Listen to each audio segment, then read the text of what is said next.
Hello കൂട്ടുകാരെ, ഞാനിന്ന് ചെയ്യാൻ പോകുന്നത് കോഴി നറ. അപ്പോൾ നമുക്ക് ആദ്യം ഞാൻ ഈ കോഴി ഒന്ന് കഴുകി നല്ല വൃത്തിയാക്കി എടുത്തു. ശേഷം ഇതെല്ലാം ഒന്ന് വരഞ്ഞ് റെഡിയാക്കി നമുക്ക് മസാല പുരട്ടി റെഡിയാക്കാം.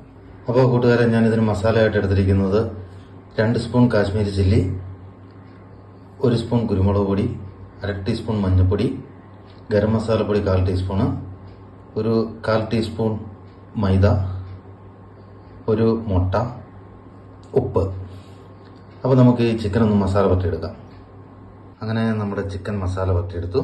അപ്പോൾ നമുക്കൊന്ന് മസാലയൊക്കെ പിടിക്കാനായിട്ട് ഒരു അരമണിക്കൂർ ഞാൻ ഫ്രിഡ്ജിലാണ് വെക്കുന്നത്. അതിനുശേഷം നമുക്ക് അന്നെടുത്ത് ഫ്രൈ ചെയ്യണം.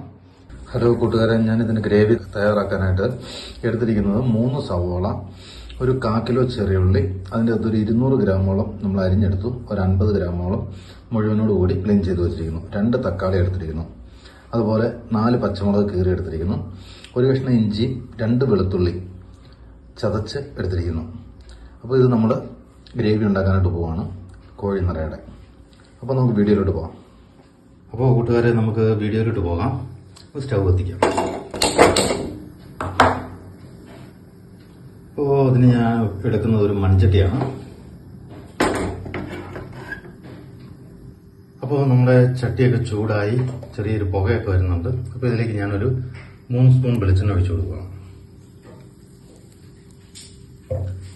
ശേഷം ഇതിലേക്ക് ഞാനൊരു 3-4 കാഷ്യൂനട്ട് ഇട്ട് കൊടുക്കുക. ശേഷം നമ്മളിവിടെ അരിഞ്ഞു വെച്ചിരിക്കുന്ന സവോള, തക്കാളി, ഉള്ളി എല്ലാം കൂടെ ആഡ് ചെയ്ത് കൊടുക്കുക.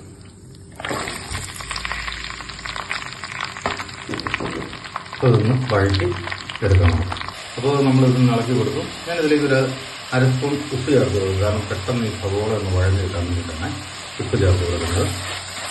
ഒന്ന് ഇളക്കി കൊടുക്കാം. നമുക്ക് അതിന് ശേഷം ഒന്ന് മൂടി വെക്കാം. ഹലോ കൂട്ടുകാരെ, നമ്മുടെ ചിക്കൻ ഫ്രൈ ചെയ്യാനായിട്ട് ഞാനൊരു പാൻ അടുപ്പിലേക്ക് വെക്കും. അതിന് നമുക്ക് സ്റ്റൗ വെച്ച് കൊടുക്കാം.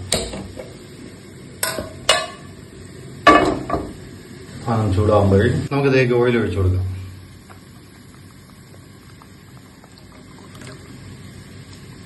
ഓയിൽ ഒഴിച്ചു കൊടുത്ത് ഇനി ഒന്ന് ചൂടാക്കിക്കോട്ടെ. നമുക്ക് ചിക്കൻ ഇതിൽ ഫ്രൈ ചെയ്തെടുക്കാം. അപ്പോൾ കൂട്ടുകാരെ, നമ്മുടെ എണ്ണ ചൂടായി.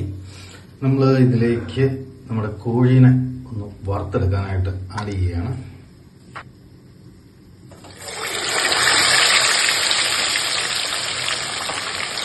നമ്മുടെ കോഴി ആഡ് ചെയ്ത് കൊടുത്തു. ഒരു സൈഡിൽ ചിക്കൻ തിളയ്ക്കുന്നു, ഒരു സൈഡിൽ നമ്മുടെ ഉള്ളി റെഡിയായിക്കൊണ്ടിരിക്കുന്നു. ഉള്ളി ഏറെക്കുറെ ഒന്ന് വഴന്ന് റെഡിയായി വരുന്നു. അപ്പോൾ ഒന്ന് വെയിറ്റ് ചെയ്യാം. അങ്ങനെ നമ്മുടെ ചിക്കൻ ഒരു സൈഡൊന്ന് പാകമായിട്ടുണ്ട്. നമുക്കൊന്ന് മറിച്ച് കൊടുക്കാം.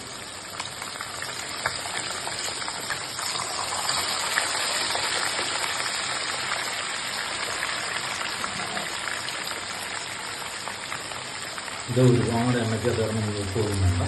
ഒരുപാട് മൂക്ക് കഴിഞ്ഞ് കഴിഞ്ഞാൽ ഭയങ്കര കട്ടിയായിരുന്നു. അപ്പോൾ ഒരുപാട് മൂക്കാതെ നമുക്ക് ഇതൊന്ന് വെന്ത് കിട്ടിയാൽ മാത്രം. അപ്പോൾ നമ്മുടെ മസാലയ്ക്കുള്ള ഉള്ളി ഏറെക്കുറെ ഒന്നും വാടിക്കഴിഞ്ഞു. ഇനി ഇതിലേക്ക് ഞാൻ ചേർക്കുന്നത് 1/2 സ്പൂൺ മഞ്ഞൾപ്പൊടി, 1 ടീസ്പൂൺ കാശ്മീരി ചില്ലി, 1 സ്പൂൺ മല്ലിപ്പൊടി, 1 സ്പൂൺ ചിക്കൻ മസാല, 1/2 സ്പൂൺ കുരുമുളക് പൊടി, 1/4 ടീസ്പൂൺ ഗരം മസാലപ്പൊടി. നമുക്കൊന്ന് ഇളക്കി യോജിപ്പിക്കാം. മസാല ഒന്ന് മൂത്ത് പച്ചമണമൊക്കെ ഒന്ന് മാറിയൊന്ന് വേണ്ടതുണ്ട്. അങ്ങനെ നമ്മുടെ മസാലയൊക്കെ ഏറെക്കുറെ ഒന്ന് റെഡിയായി വന്നു. നല്ലപോലെ മൂത്ത് റെഡിയായി വന്നു. ഞാനിതിലേക്ക് 250 മില്ലി ചൂടുവെള്ളം ഒഴിച്ചു കൊടുക്കാം. ശേഷം നമുക്കൊന്ന് ഇളക്കി യോജിപ്പിക്കാം. അപ്പോൾ കൂട്ടുകാരെ, നമ്മുടെ ചിക്കൻ ഏറെക്കുറെ റെഡിയായിരിക്കുകയാണ്. അപ്പോൾ നമ്മൾ ചിക്കൻ പതുക്കെ ഇതിൽ നിന്ന് എടുക്കാൻ പോവാം.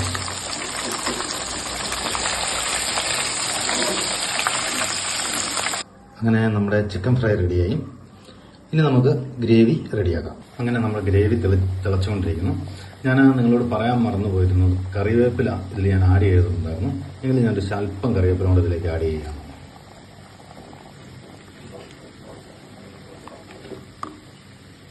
ഒന്ന് തിളയ്ക്കുന്നോളം വരെ വെയിറ്റ് ചെയ്യാം. അങ്ങനെ നമ്മുടെ ചിക്കൻ ഫ്രൈ നമ്മൾ ഈ ഗ്രേവിയിലേക്ക് ആഡ് ചെയ്യാൻ പോവാണ്. അതിലേക്ക് ഞാൻ ഒരു മുട്ട വെച്ചു കൊടുക്കുകയാണ്. അങ്ങനെ നമ്മുടെ ഗ്രേവിയൊക്കെ ഏറെക്കുറെ തിളച്ച് റെഡിയായി വന്നു. ഇനി നമ്മളിതിലേക്ക് ചിക്കൻ ആഡ് ചെയ്യാൻ പോവാണ്. നമ്മുടെ ഒരു ഫുൾ കോഴിയാണ് ഇതിലേക്ക് ആഡ് ചെയ്യുന്നത്.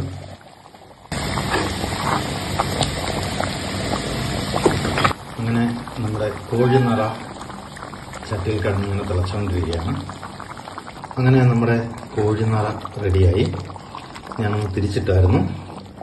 ഇനി പതുക്കെ നമ്മളിതിനെ ഇവിടുന്ന് എടുത്തു മാറ്റുകയാണ്.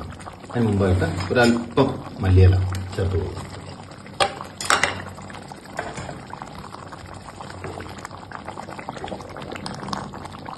അപ്പോൾ വീഡിയോ ഇഷ്ടമായെങ്കിൽ തീർച്ചയായിട്ടും സബ്സ്ക്രൈബ് ചെയ്യുക, ഷെയർ ചെയ്യുക, നിങ്ങളുടെ അഭിപ്രായങ്ങൾ കമൻറ്റിൽ അറിയിക്കുക.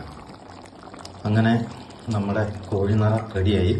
അടുത്തുനിന്ന് വാങ്ങി വെച്ചെങ്കിലും അതിപ്പോഴും ആ ചട്ടിയുടെ ചൂടുകൊണ്ട് ഇങ്ങനെ തിളച്ചുകൊണ്ടിരിക്കുകയാണ്. ഓക്കെ.